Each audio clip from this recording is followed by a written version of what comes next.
So that's kind of odd. And so a couple of investigators and patrol people went over there, and I get a call on my cell phone, and it's Paul Williams, and Paul's done a show with us. And I'll never forget that, we're getting ready to get into the evening. We're still going to be working this for quite some time. At the same time, it's the end of the day, and you're starting to go on fumes a little bit. And I remember Paul said, Davey, he goes, we've got 2 more over here. And I said, 2 more what? And he goes, 2 more bodies. Warning. The podcast you're about to listen to may contain graphic descriptions of violent assaults, murder, and adult language. Listener discretion is advised. The Lexington triple homicide. Who really pulled the trigger? Part 1 of 3.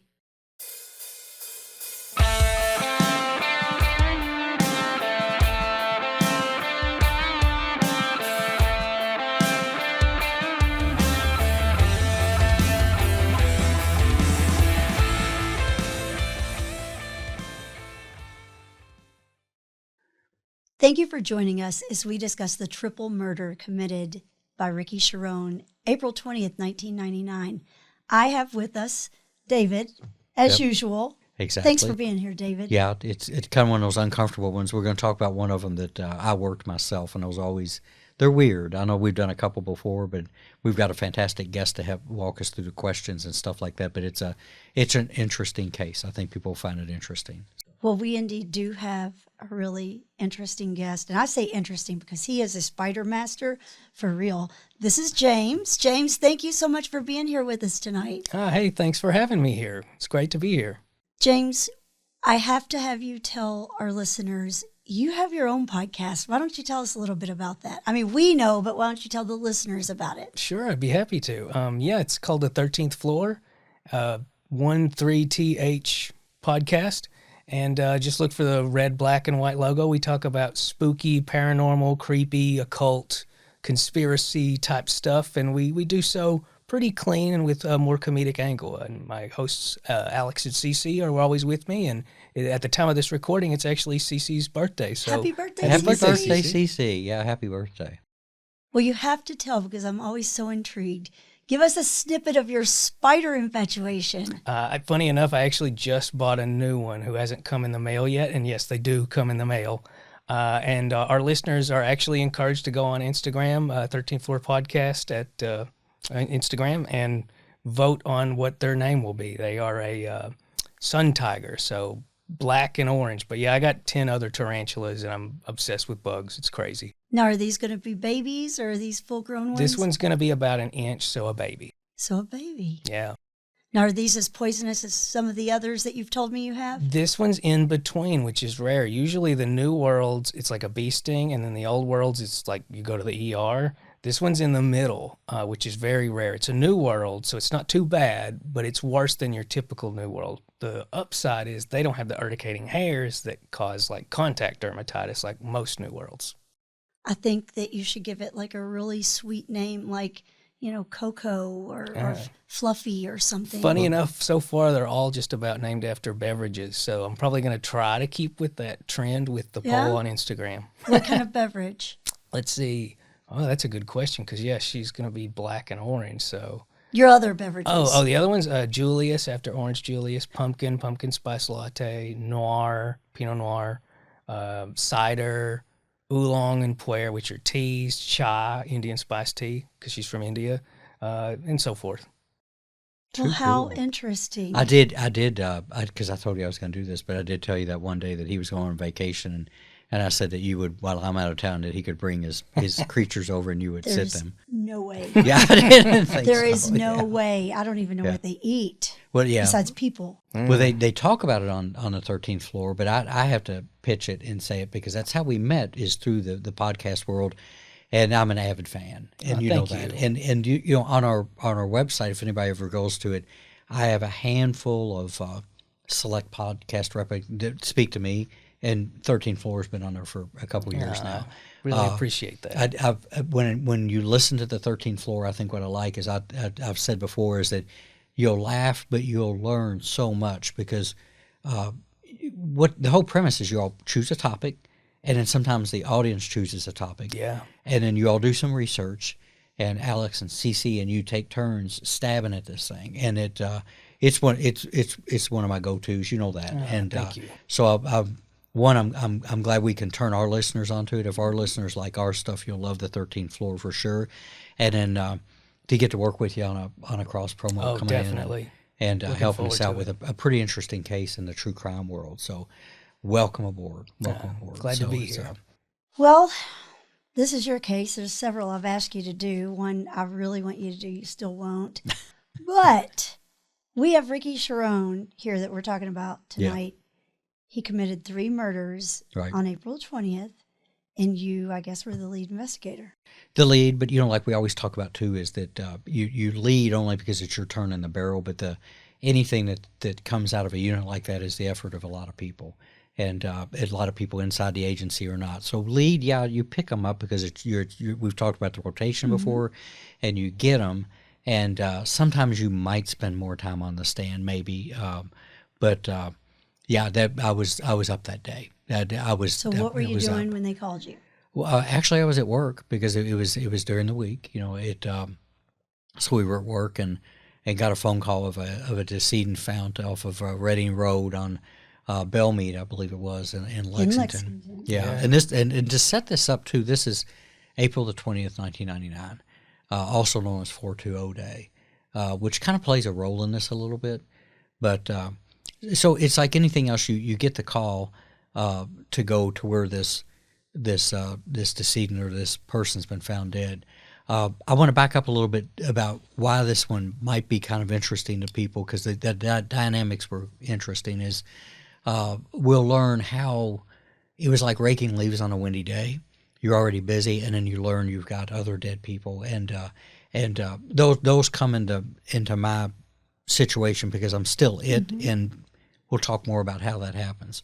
So we'll talk about that, the idea that that's a really rare thing that you get 3 like that, especially in a fantastic city like Lexington, Kentucky. But the other dynamic we'll hear too is that the suspect, Ricky, which by the way, we had charged him with 3 and went to trial, and he was found guilty of 2 out of the 3. And we'll talk a little bit about what that might have meant and what some of the prosecution and defense theories could have been on that. We still were adamant. That's why we did that. We had a good, strong prosecution theory on it. But what we're about to learn in a little bit is that Ricky's mother was in a horrible situation through this thing, and I'll describe how that is. And it's one of those things I think about to this year, how the family has dealt with more tragedy than they should have in any kind of case like this. So I wanted to set that back a little bit to that. So it's like anything else. We roll up, and you've got patrol at the scene, and they've been in the house, and they give you usually what happens. Somebody from patrol, they secure the scene. They'll give you a rundown of what they saw in there. And I think we've talked about before that sometimes we go in and sometimes we don't. It's not like TV. In this case, I didn't go in until after the victim, Frank Reschke, who is, I believe, in his 60s, was removed from there. We're real big on not contaminating that scene, so it's what we rely on the statements and things of the people or ID will come out. Went into it later, when we had it done, but we learn is that Ricky had a sister that was still in school, and she got home from school and found that the house was locked up and couldn't get in, and she waited for her mother to get home, and her mother managed to get in the house and found her husband, Frank Reschke, in a recliner, and he was obviously mortally wounded and dead. It ends up he'd been shot multiple times, and so she finds him in a recliner, and of course they call the police, and that initiates all of this, where your patrol shows up, and then they call us, they call the coroner, and it rolls. What's that look like when you're there is we call the crime lab out. It's a big truck that has some equipment in it. They don't do a lot of testing in it. It's equipped for that, but it's mainly where you can huddle and everything. We get more investigators in the scene. Patrol's out doing what you've heard about on this show a million times before, called the neighborhood investigation, going door to door. Did you see or anything like that? Because it's obviously a super suspicious death. The coroner's called. Their staff comes out. They actually take control and possession of the body. I don't know. We've talked a little bit about when we interviewed a coroner here, but in Kentucky, the coroner, quote unquote, owns the body and responsible for it. Yeah, It's kind of surreal. it is. Yeah, it sounds weird, doesn't it? But I always like to break that down a little bit because it's a crime scene and we are going to investigate it, but they're actually charged with the responsibility of the death investigation. So in Kentucky, isn't that neat? People don't know that, and so what that is there's usually a strong relationship between a coroner's office and a police department because of the equipment and the expertise that's shared between the two. So, for example, we were not allowed to go in and move anybody or take anybody and move the body or anything like that till they're done. But it's actually, again, a teamwork effort. That expertise comes from both sides on that. That really emphasizes the importance of the fact that coroners are elected. So yeah, don't vote for anybody you wouldn't trust with a body. Yeah, there we go. right. Yeah, That's right. and yeah, exactly. And we've interviewed Jessamine County coroner here was a fantastic and one of his fantastic deputy his coroners. deputies, Cassie. Yeah, exactly. She's phenomenal. And it was neat. We learned a lot in that too, in that whole thing. But yeah, that's their scene, the immediacy of that body's their scene, and a lot of people don't get that. But it works because they're educated. Way back in the day, in Kentucky, to be a coroner, you're elected, and you don't have to have a medical degree or anything like that. And ironically enough, a long time ago, a lot of coroners happen to be funeral directors, which always makes you. Could there be a conflict of interest? Maybe. I don't think that happened. It sounds like a musical or something. Yes, exactly. Like, wait a few more minutes, or I'm sorry that your husband's deceased. Here's a card. I don't know how that went, but in Kentucky, I'll speed it up a little bit. They're all exceptionally trained through this Commonwealth of Kentucky. Arrest. Pardon me? And they can arrest. They can arrest. Yeah, that's a small piece of. You don't see that. I didn't a lot. realize that. Yeah, me well, neither. they're peace officers, but you probably won't see that a whole lot. But But that they also can. it emphasizes the legal authority they have over that scene. That's why that's in there. So getting back to it is to set that up. What that looks like is you've got a house that's now contained. It's got crime scene tape. It's got an officer at the door with a log who's going to write down who goes in and what time they go in and what time they go out. We always joke that's how you keep the bosses out, because we don't want people traipsing through. So if you go on that list, you might wind up in court, and it keeps people out. But we don't. We want to reduce any chance of contaminating that. The forensics pulls up. They've got the big crime lab, and we're on hold. What we're on hold for is a warrant. There's a little bit of a pause in all of that because. In theory, you could get permission from the homeowner, from Mrs. Reschke, to consent voluntarily you can process the house, and that would probably stand up most all the time. But in a death investigation, we called it paper. Is you get an affidavit and you go to a judge, because that way, if anything changes, you have that probable cause that's been approved by a judge through that search warrant. That's what a lot of people don't know. Interesting. Well, that's time. You have to make it, and you have to find a judge. Usually, if they're not in chambers, they'll have them on call. I've been to judge's house at 3:30 in the morning. I've had a warrant signed at Rupp Arena at a circus standing next to a popcorn machine. Another one, I remember I met with a judge down at A1A in downtown, and he was playing volleyball. So he steps off the stand for a minute, and I put my hand up, and people are like, "What is that?" It's and you do it. So it's wherever you find them. But what I'm getting at is that there's a pause. The house got looked at very quickly. When you have something like that, you do have the ability to make a sweep of the house. And what that's based on is that the police can go in to make sure the house is safe, to make sure there's no other victims of a crime, and that we don't have somebody hiding that would jump out when they start processing the house. But it's limited to that. If you see anything, so the serendipity, you can add it to a search warrant affidavit. But you can't, for example, to do that, I can't go in, or nobody can go in and start opening drawers and things, because most people can't hide in a drawer. And as short as I am, I still couldn't get in a drawer unless it was a really large drawer. I'd maybe try to stick you in one. Yeah. We got a couple of things. I bet, exactly. So that's what it looks like, is you've got all that. So it looks like it's kind of on a freeze thing, and we're all waiting for the paper. Now, what happened that was interesting in that, too, is that in speaking to Mrs. Reschke, this is where you start to read things a little bit. is we learned that she has a son, which would be Frank's stepson, named Ricky Sherroan, or Richard Sherroan. About how old was I'd have to look back, probably his early 20s. Yeah, late teens, early 20s. He was just turning into a young man. And when you're talking to her, I think most of us started to sense that, intuition-wise and the way she was, is that something was really heavy on her mind, and the idea that he's not home, Frank's car is gone. And we learned later that there had been some friction between the two in that relationship a little bit. And this is what I talked about her being in a tight place, is that we didn't overly focus on him right away, but it was pretty clear that we had to locate Ricky.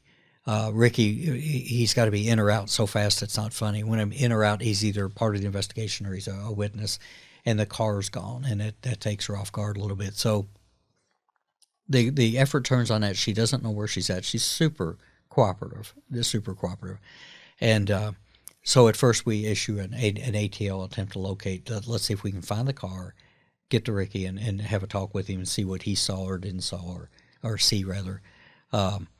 As it progressed on with that, and we weren't locating him, eventually she assisted us by reporting that car stolen. And this is what I talked about, where it's difficult for somebody, because that gave us a little more flex as far as NCIC goes on containing that car and making a stop of that car and whatnot. Difficult, because I think there was a feeling that he might be involved, and here's a mother who's again doing what she can to help us out. She's just lost her husband, and there's probably some suspicion in her mind too that her son might be involved in that. So we end up getting that listed as a stolen car. While we're waiting on the warrant to get there, Sergeant Keith Miller, a fantastic patrol sergeant that I worked with for years, and he worked that area of town, he pops into the truck and starts talking about how he knows Ricky, and he knows a couple of Ricky's friends, which will come up in a minute. And this is the neat thing about when police know. There's a thing we call knowing your beat.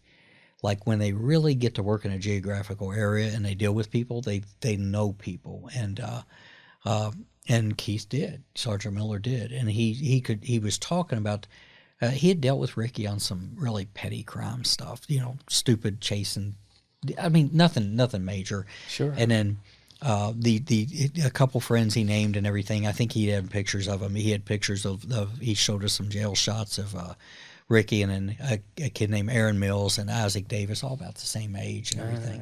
So it's like, okay, because that's a resource, right? Absolutely. That we're like, okay, we're starting to paint a picture here, and. Eventually the warrant comes, so FSU can enter. So their team goes in and they start to process the house. And at some point, when they got in and got things settled and got going, is that a couple of us did go in, and then that's when I got to see the recliner in a reclined position, which again, you're looking at is the reasonable assumption. The way the fire department described seeing him is that a good assumption would be is that Frank was asleep or resting when he was shot. And that's an assumption at that point, but that's where we're at. They start processing. Go ahead. I'm sorry. What kind of rounds were used? I think I'll look in a minute because I'm going to look at notes. It's funny because it's just 38. Like being in trial. 38? Yeah. So revolver rounds. A revolver, yeah. Okay. Which is interesting, right? That's actually, why I asked. Interesting. Yeah, because with a revolver, that's different than what a semi-automatic does, right?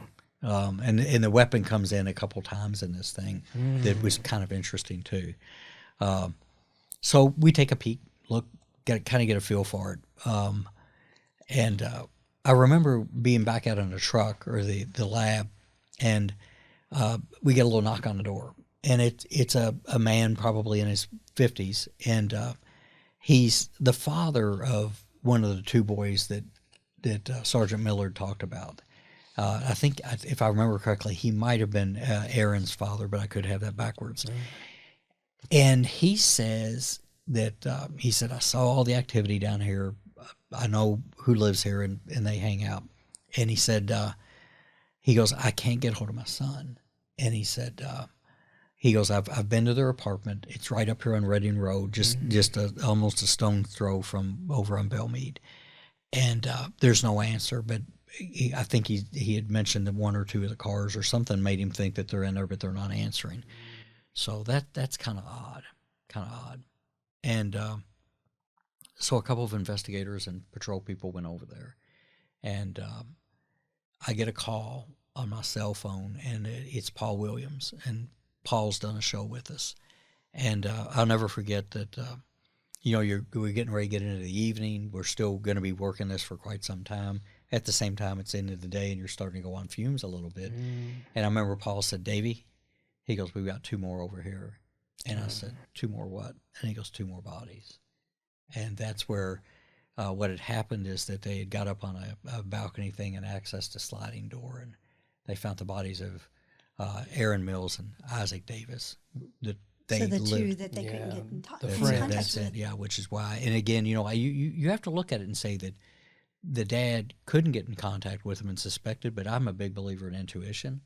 And something, there was that heaviness when he was talking. Now, were these 2 guys just friends with Ricky? We put that together later, and also because of again, Sergeant Miller, Keith, talking and knowing that they ran together in a clique. So you start to fast pace all of that a little bit. And if I have it out of order, that's definitely when we went and got the T-Butt felony auto on the vehicle, because now it was like, okay, everybody's accounted for except Ricky. And now we've got 2 dead people. And so that's, like I said in the beginning, that your first impression is maybe a couple of small expletives like, damn, we're about to get really busy, right?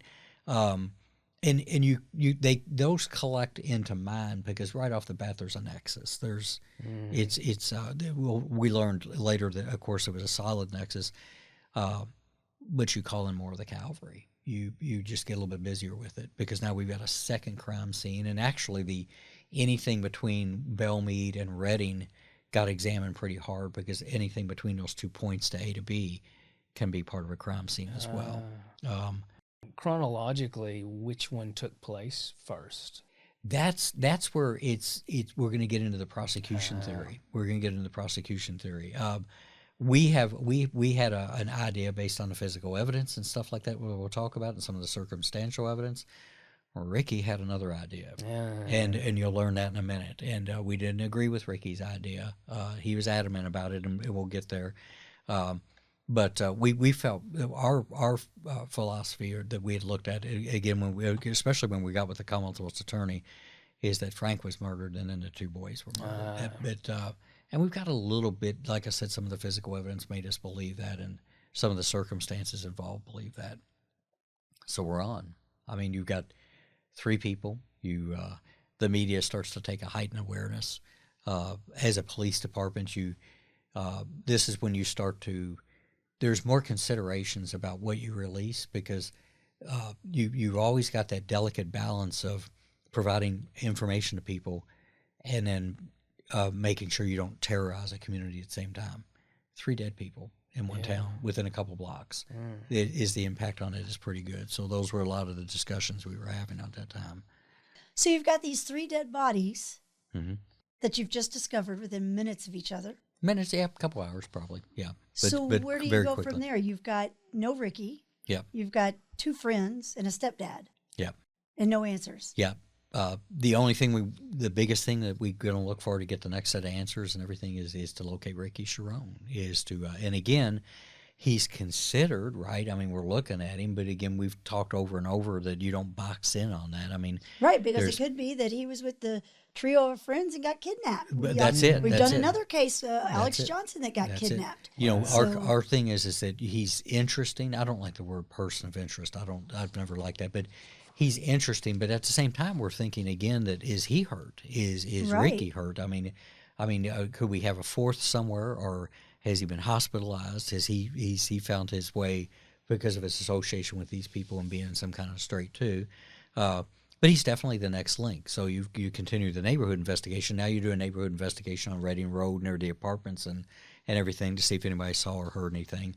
And time starts to pass. We get into the evening, and then we get notified that the car has been seen in Shively, which is just like a 6th-class city or 4th-class city outside Louisville, Kentucky, that some police officers in Shively locate the car in a Royal Inn parking lot in Shively, and that might be just truly off Dixie Highway, which is the main route through there, if you're familiar with that, which is interesting because now we've got the car has jetted and we've got it out of town in another city. How did they know to make contact, Shively police? Well, that's why we had the car entered as stolen, is that so it would flag in yeah, their that's systems it. as well. Yeah, if they get if they get message of an ATL, if their radio traffic broadcasts the ATL, and that can happen or not, depending on how busy you are. I can't remember if they had heard the BOLO or not, but at some point they ran that tag and they came back as a stolen vehicle. So we get on the phone with them, and it's in this hotel parking lot, and we asked them, can you all set up on it to where you can't be seen? If it moves, stop the car again, because the assumption is that whoever has the car there might be staying at the Royal Inn. Makes sense. Yeah. And so can you surveil it, because boom, we're on our way. And that literally is, we're like, we are going to get to you pretty quick. So we a couple of us jump in the car. We actually had a Commonwealth's attorney assistant with us, Kim Bonnell, rode with us into Louisville. One of the things that was neat about this team aspect, and we've had Ray the DA Larson, rest in peace, on the show before, is that our Commonwealth Attorney's Office would come to these to really give you the guidance. It's in some cities you have to run everything through the prosecutor or the DA's office. It was more of a thing that if we make an arrest in a case like this, they will be the one prosecuting. So we want them on the end from the hot skinny in the beginning, and they were great. So Kim Bonnell went on to be a fantastic judge, still is a judge here in town, rides up there with us. So we're off, and we're taking off into the evening, and we're heading to Lively Shively, as we called it when I grew up in Louisville. It was called Lively Shively. We get there, and we pull in, and there's the car in the parking lot, and some Shively police were there, and they parked and looked up on him, but we learned later that Ricky had seen them. So we end up finding out what room somebody had registered in. You know, at that time I still didn't want to even say back then for sure it was Ricky. Somebody had the car, and we find out what room, and we go to the room, and there's no answer, and they open the door for us, and it's vacant. And so now we've got the car. It's getting later in the evening. This is that thing, you know, like we always talk about with the first 48, why this is important, why you just don't call it quits, is that every one of these little threads we're starting to pull has to go, because now we're pretty excited. We've got a vehicle. We've got it in a city. It's not further away, but we still don't have Ricky. And was he registered to the motel with his real name? I'd have to go back and look. You know, again, it's I can't remember if he was or not. I believe he might have been. But that's So one of he those. I mean, it's sneaked out the suspicious front either door. way, but if he was registered as Rocky Balboa at the motel registry, that'd be even more shady. Rocky Balboa. Exactly, yeah. Should we explain who that is for the young people who may not know? For you Zoomers out there. Exactly. Google it, like everything else. Google it. So we've, you know, you're excited because you've got the vehicle, which means we can grab it, we can get it under a search warrant, we can take it back to the bay, and we can process it. And it did get searched and processed later. It didn't yield anything that I recall at all. And so we call that goose eggs. You know, we spend some time there late into the evening and early hours of the morning, and we do an exigent a search of the room, because again, nobody's occupying it. Whoever's had it's abandoned it. It's under the control of the hotel, and the hotel can say, yes, you can search that room, and really didn't find anything. I remember at one point too that there was a vacant lot behind the hotel, and we walked it all the way back to a little wood line and everything, and I think we found a shoe, and I think we at least photographed it if we didn't take the shoe, because we didn't know whose shoe it was. I mean, you just take those things when you see them in a field like that, and gets later and later, and we have nothing. So what we do at that point is we had contact at that point with the Shively Police Department. We made some contact with the Louisville Police Department. They helped us move around town and look at a couple places that were of interest, that somebody nefarious could be, and whatever. And we saddle up and head back to Lexington. And I remember a bunch of us, we all met at Ramsey's to have breakfast. Dude, a lot of murder cases are solved over a meal. Yeah. And so we're all there, and this is how it goes. It's like being in the Bay. We're running through everything, and we're like, where are we at? Because the next thing would be, when everybody's been out for that long, is there a break period, a reasonable break period? And if you go too far, the boss will tell you got to go home because you shouldn't be out working on fumes. So we're sitting there and we're like, okay, we're probably there.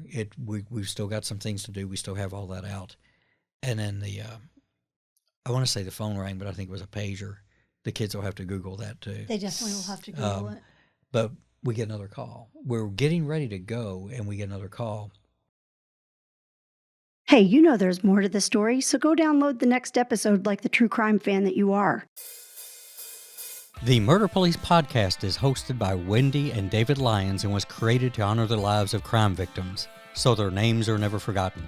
It is produced, recorded, and edited by David Lyons. The Murder Police podcast can be found on your favorite Apple or Android podcast platform, as well as at murderpolicepodcast.com, where you will find show notes, transcripts, information about our presenters, and a link to the official Murder Police podcast merch store, where you can purchase a huge variety of Murder Police podcast swag. We are also on Facebook, Instagram, and YouTube, which is closed caption for those that are hearing impaired. Just search for the Murder Police podcast and you will find us. If you have enjoyed this podcast, please subscribe for more and give us 5 stars and a written review on Apple Podcasts or wherever you download your podcasts. Make sure you set your player to automatically download new episodes so you get the new ones as soon as they drop. And please tell your friends. Lock it down, Judy.